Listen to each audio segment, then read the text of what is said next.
todos los seres humanos somos iguales, solo aplicaba para este grupo político, exclusivamente para los hombres varones que son propietarios virtuosos, excluyendo así a las mujeres, a los esclavos africanos, a los indios americanos y a los asiáticos, a los trabajadores ingleses asalariados, etc. Su conclusión final, aún para Inglaterra, es que no pueden incluirse en ese todos aquellos que no tienen propiedad. La propiedad hace que el dominador tenga ahora derecho a ejercer esa gestión de la dominación. No es garantizar la propiedad, sino la vida de los sujetos económicos, negados en los sin propiedad, los pobres.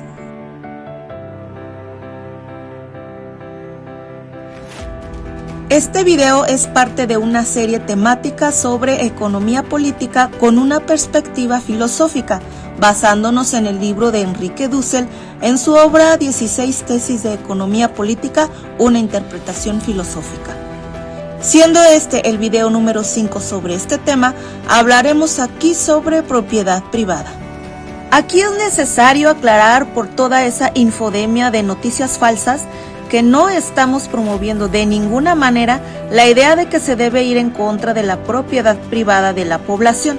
Lo que veremos aquí es cómo surgió ideológicamente la práctica de apropiarse de ciertos bienes y espacios de un territorio o recursos de un país y cómo terminó esto en una ley de propiedad privada que se ha utilizado para acaparar los recursos de una nación y cómo fue que se atribuyeron este supuesto derecho los grupos dominantes, negando a su población de disponer de estos bienes nacionales.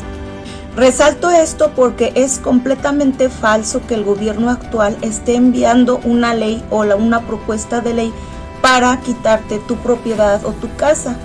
Ya van como 10 veces que el gobierno ha tenido que salir a aclarar o a decir que esto es completamente falso. Una cosa es criticar cómo se llevó a cabo durante el periodo neoliberal a partir de Salinas, comenzando con Miguel de la Madrid durante 36 años, cómo se estableció en el modelo neoliberal la privatización de los bienes nacionales.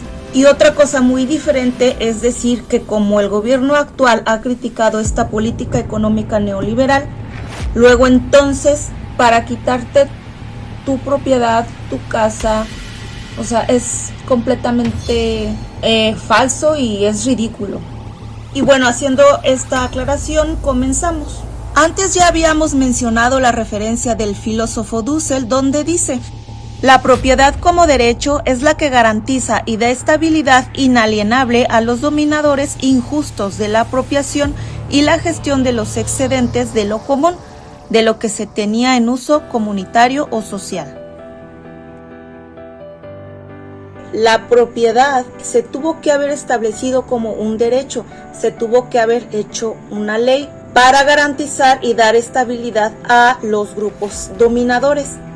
Y dice aquí que esta estabilidad es inalienable, es decir, que se les ofrecen como un derecho inexpugnable o como un derecho natural o fundamental. Y esto hace que estos dominadores perpetúen por ley ya esa apropiación de los excedentes y su gestión, la gestión de estos excedentes.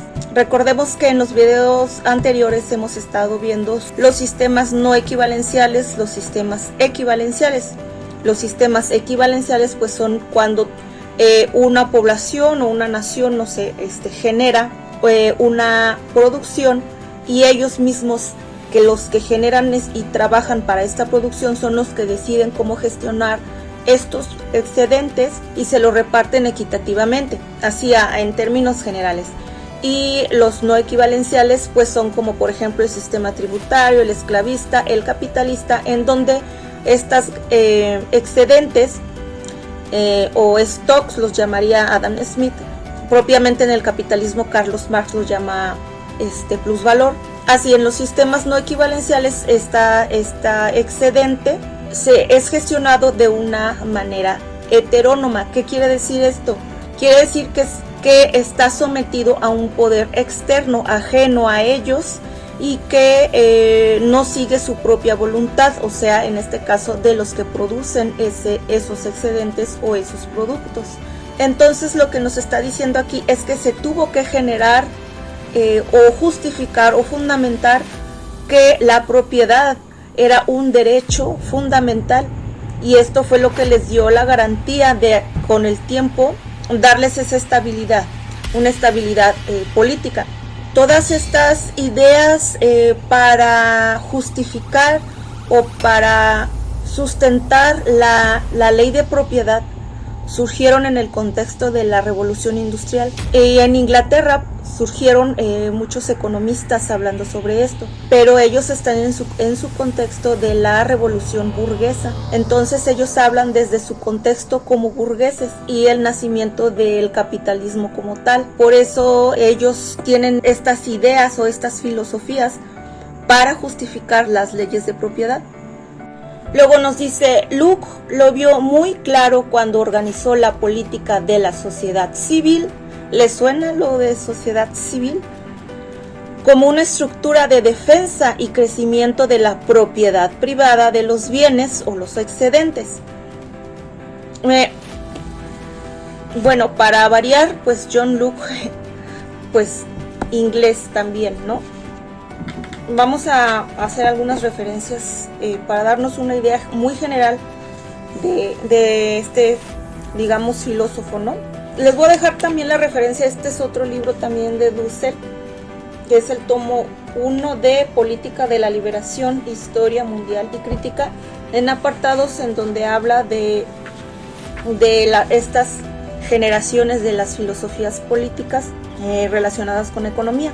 Por ejemplo, aquí titula Justificación filosófica de la primera revolución burguesa, y ya nos habla de John Locke o Locke, no sé cómo se pronuncia.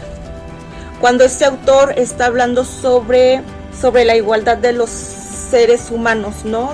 Por naturaleza los seres humanos son iguales, pues era la revolución burguesa que pretendía, digamos, apropiarse de lo que antes tenía la nobleza. Entonces ahora era la lucha de los burgueses. Pero esta cuestión de la igualdad entre que todos los seres humanos somos iguales solo aplicaba para este grupo político que estaba tomando el poder. Dice, ya que solo entre ellos tendrá validez el enunciado, efectivo exclusivamente para los hombres varones que son propietarios virtuosos, excluyendo así a las mujeres, a los esclavos africanos, a los indios americanos y a los asiáticos, a los trabajadores ingleses asalariados, etc.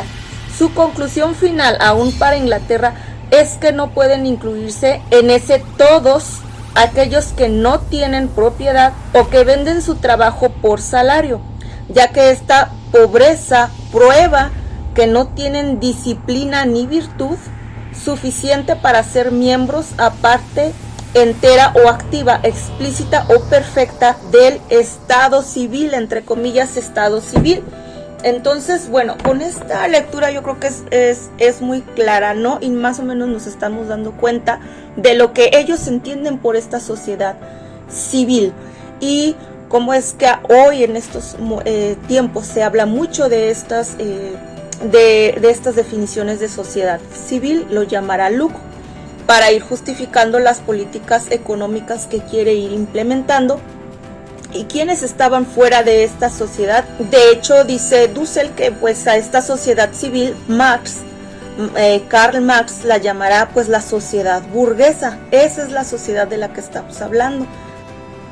Y bueno, el Estado moderno usa la coacción, ya sea militar o policial, ante la pretensión de los desposeídos del derecho de los bienes comunes. O sea, que no pretendas tú como desposeído tener este derecho de los bienes comunes bajo el derecho de la propiedad privada, por la ley de propiedad privada, que tiene como sujetos a una minoría burguesa que se enriquece de la posesión y gestión del excedente creado por toda la comunidad. Por ejemplo, un estado de aquí de México gobernado por el PAN, hace como creo que fue el año pasado o hace 2 años, era el PAN, el PAN de origen neonazis históricamente aquí en México.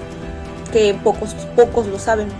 Pero bueno, este partido político en su congreso, que es panista también, o fue, bueno, ahorita no sé cómo quedaron bien las elecciones, pero bueno, este congreso aprueba una ley en donde manifestarse de cierta manera o en una zona o una ley que limitaba las manifestaciones, la aprueban en el Congreso local y luego lo que hacen es, llega una empresa privada a la que les dan concesiones de agua, les dan el agua de la comunidad se empieza a quedar sin agua y comienza a quejarse y a querer hacer manifestaciones para que les regresen su agua.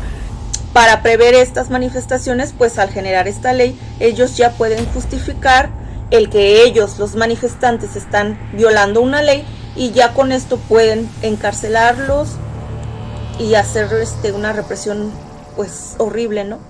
Ese es un ejemplo. Otro es Vicente Fox Quesada, también del PAN, el expresidente de aquí de México, en donde se hizo de concesiones de agua en un lugar en donde había estrés hídrico, es decir, las comunidades padecían por no tener la suficiente agua para el consumo. De hecho, hay una ley, hablando de eso, hay una ley que no quiere aprobar la Suprema Corte de Justicia. Si el derecho o la ley se utiliza para garantizar la posición de estos dominadores, hay una ley que mandó el gobierno actual, el de hoy. Hay una ley de aguas en donde se dice que se establece que se debe de dar prioridad al agua como consumo humano. Entonces, si esto se aprueba, que no quiere la Suprema Corte, entonces pues por ejemplo estos casos difícilmente se darían o serían ilegales, ¿no? Como las concesiones de agua que se le dieron al señor Vicente Fox. Y te voy a dejar en la caja de descripción un link del reportaje de la periodista Daniela Barragán, que trabaja en el medio de Sin Embargo, en donde expone este caso de Vicente Fox. Otro ejemplo es que hoy por la mañana acabo de ver un video que te recomiendo mucho. Su canal es del profesor de Relaciones Internacionales. Su canal se llama Tu Profe de RI, Relaciones Internacionales. Jesús López Almejo, es muy muy bueno. Y por ejemplo hoy el video, bueno, sube varios al día, y en este video habla sobre cómo en Argentina el actual presidente Milei, de derecha, que se dice de libertad, que en realidad se refiere al libre mercado sin intervención del Estado, diría Andrés Manuel López Obrador, que es la libertad del lobo en el gallinero. Bueno, ahí se aprobó una ley que se llama Ley de Bases, en donde se está afectando a la base trabajadora, y entonces está habiendo manifestaciones, que ha habido muchas manifestaciones desde que llegó al poder y que empezaron a haber crisis económicas más de lo que ya existía. Entonces empiezan a haber estas manifestaciones y ya como se aprobó esta ley, mandaron a reprimir con el ejército y con la policía, y también, además, se me hace gravísimo, empezaron a llamar a estos manifestantes terroristas, o decía que querían dar un golpe de estado. El excedente gestionado heterónomamente, como habíamos dicho, esta gestión heterónoma es que se hace un poder ajeno a la voluntad de aquellos de los que están en este ejemplo produciendo. Lo gestionan otras personas, otro poder, y que se articulaba con el Estado civil o político. ¿Sí? Se relaciona con este Estado llamado civil o la sociedad burguesa o político. Acuérdense que también se habla en estos tiempos del círculo rojo, que se conoce como el círculo político o intelectual, que ha justificado las formas de implementar estas políticas, que acontecía en la larga duración del tiempo de los sistemas económicos no equivalenciales, articulado a los estados, al poder del Estado, como el Leviatán, ejercían el dominio sobre el pueblo de los pobres. Aquí es importante resaltar cómo es que acontecía en la larga duración del tiempo. Esta cuestión de la larga duración del tiempo, pues en los historiadores se veía como, digamos, esta metodología que viene de la Escuela de los Anales, en lo específico, en lo particular, del historiador Braudel, Fernand Braudel, en donde se hizo toda una revolución en la forma de hacer historia, en donde se veían los largos acontecimientos tomando en cuenta no solamente la cuestión económica, sino también geográfica, también la antropología y hasta la psicología. Entonces fue toda una revolución en la forma de hacer historia, pues simplemente para decir que a través del tiempo, de la larga duración, esto se va gestionando de esta manera y se va creando una acumulación histórica en la medida en que otras clases, las clases desposeídas o las clases que no tienen derecho, que les quitaron el derecho de esta propiedad y que estos se articulan a los estados, como el Leviatán. El Leviatán ya lo hemos mencionado, se refiere a la obra de Thomas Hobbes, en donde el poder del Estado, pero ya no estamos hablando tanto de una cuestión económica, sino de una cuestión política, de poder. Estos estados ejercían el dominio sobre el pueblo de los pobres.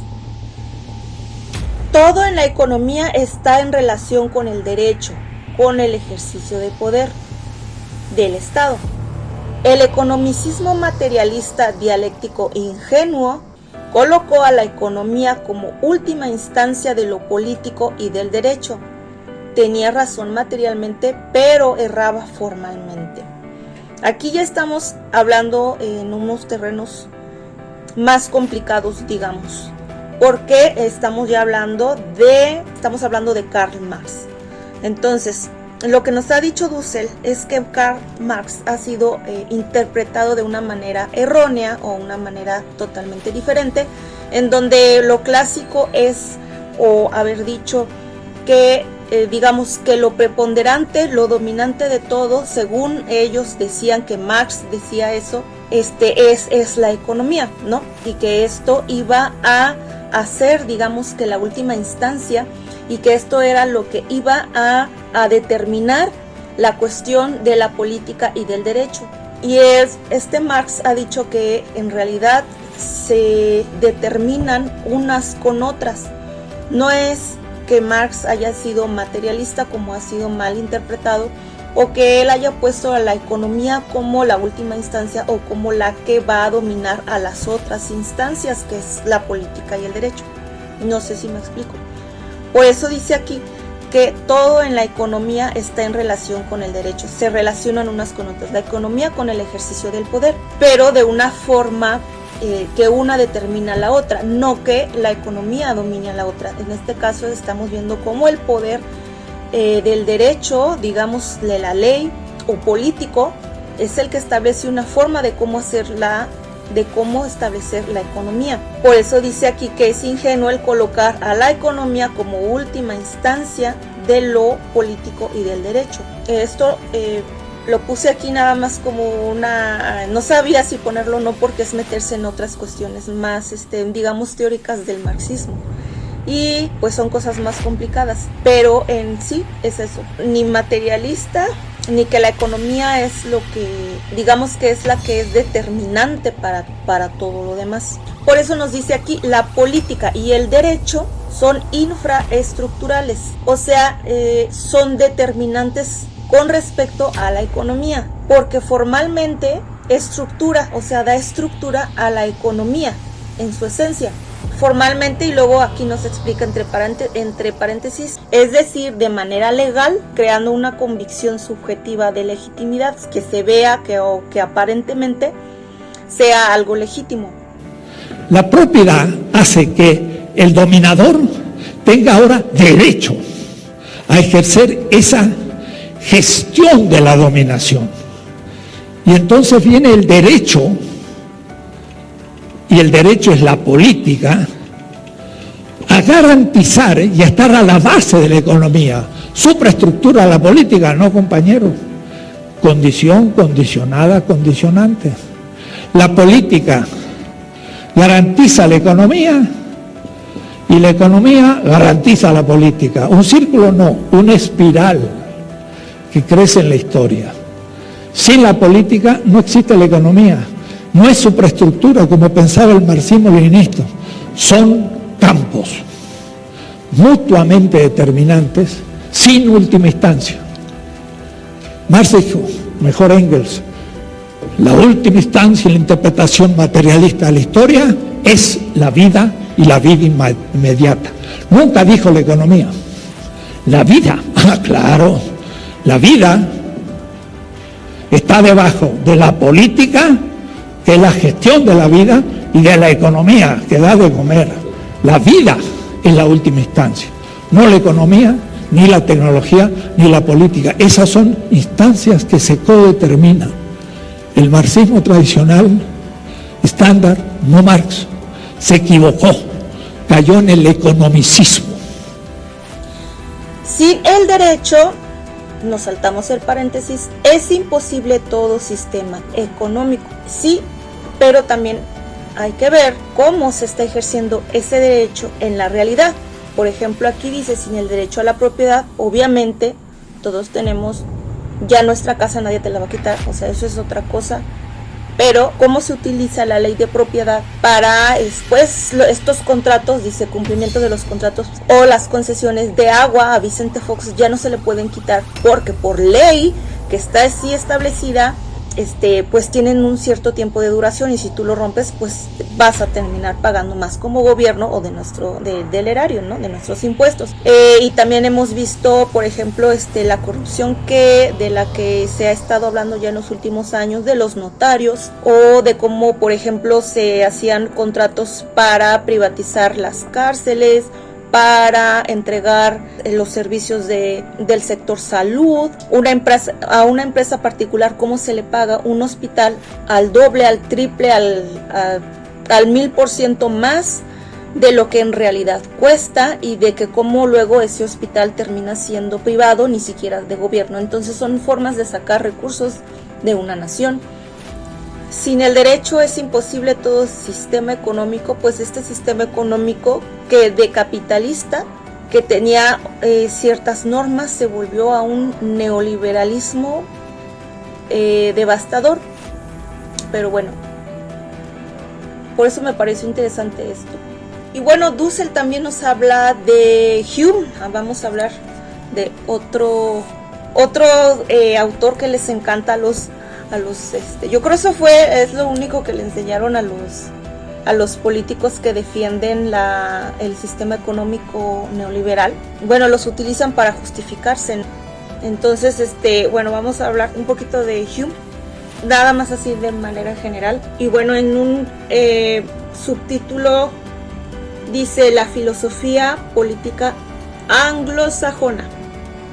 Como no se puede crear un mundo perfecto, bueno, no lo dice así, lo estoy resumiendo, se deriva la necesidad de limitar y conducir dichas pasiones, o sea, digamos que por la avaricia de ciertos otros dominadores, para que se dé la necesidad de limitar y conducir dichas pasiones para que construyan positivamente la sociedad existente, gracias al principio de justicia, que organiza por la división del trabajo la producción industrial, y que funda la necesidad de la propiedad y otras instituciones para la sobrevivencia.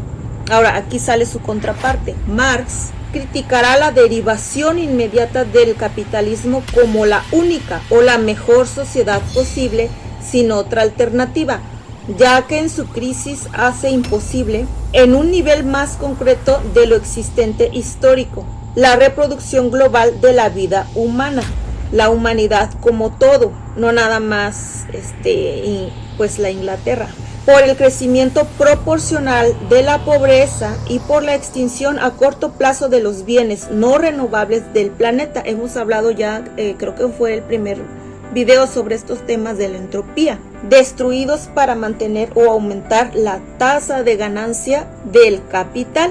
Nada más esa lecturita para darnos más o menos idea de los autores en los que se ha basado la justificación de crear una ley de propiedad, que si bien pudo haberlo hecho como defensa de esa sociedad civil o esa sociedad burguesa, pues derivó en otras cosas que estamos viendo hoy, como la privatización de los bienes de la nación y el empobrecimiento que genera en sí ya el capitalismo, y los saqueos o robos ya de naciones, de los recursos de naciones enteras. Veamos un pedacito de de la conferencia de Dussel, donde habla sobre esto, sobre la intención de Hume y cómo terminó esto. David Hume, que pasa por ser para nuestros analíticos mexicanos y norteamericanos un tipo muy importante, David Hume, el argumento de Hume fue muy simple. Dice lo siguiente: el ser humano tiene muchas, llamaban ellos, no tanto virtudes como sentimientos positivos y negativos. Hay un sentimiento mayor, la avaricia. Mire, y Marx dice que justamente es la avaricia la que produce todo el lío. Hume está de acuerdo, y es el gran pensador liberal. La avaricia es el sentimiento más profundo negativo. ¿Qué quiere el avaro? Apropiarse de todo. Pues, ¿cómo hacer para limitar esa pretensión universal? Le tenemos que dar a cada uno su propiedad. Y si cada uno tiene lo suyo, el avaro ya no se puede apropiar. Yo digo, correcto, buen argumento, porque él está pensando en el pasaje del feudalismo, donde el señor feudal tenía todo, al capitalismo, donde ahora los capitalistas querían cada uno tener su parte. Y entonces le estaba justificando como un beneficio contra un estado de maldad por ser avaro la propiedad privada, y justifica del hecho de la avaricia el deber tener propiedad. Pero Francis Glamer, que tiene todo un trabajo notable sobre Hume, dice: lo que pasa es que Hume pasa de ese argumento directamente a la propiedad privada capitalista y no a la propiedad en general. Pero peor, después que justifica que hay que tener cada uno propiedad privada para que el rico o el feudal no se apropie de todos los bienes, lo cual está muy bien, ¿qué pasa de inmediato? Que se le da la propiedad privada a los burgueses, y las grandes masas que vienen del feudo y no son señores feudales se quedan sin propiedad alguna. Y entonces ahora Hume, con su propiedad privada, justifica que los otros ya no la tengan. ¿Se entiende? Y entonces yo que no, porque nadie me dijo que sí, sino uno. Como hay un avaro que quiere todo, se la vamos a limitar para que haya gente que tenga lo propio y ya no lo pueda robar. Muy bien, etapa 1. Pero etapa 2, estos tienen propiedad privada. Pero ahora surge del feudo una masa gigantesca de gente que ya no, se quedó sin propiedad. Y ahora la propiedad ya fijada, fija la dominación del sujeto 1 sobre el sujeto 2 y fija la dominación sobre los sin propiedad.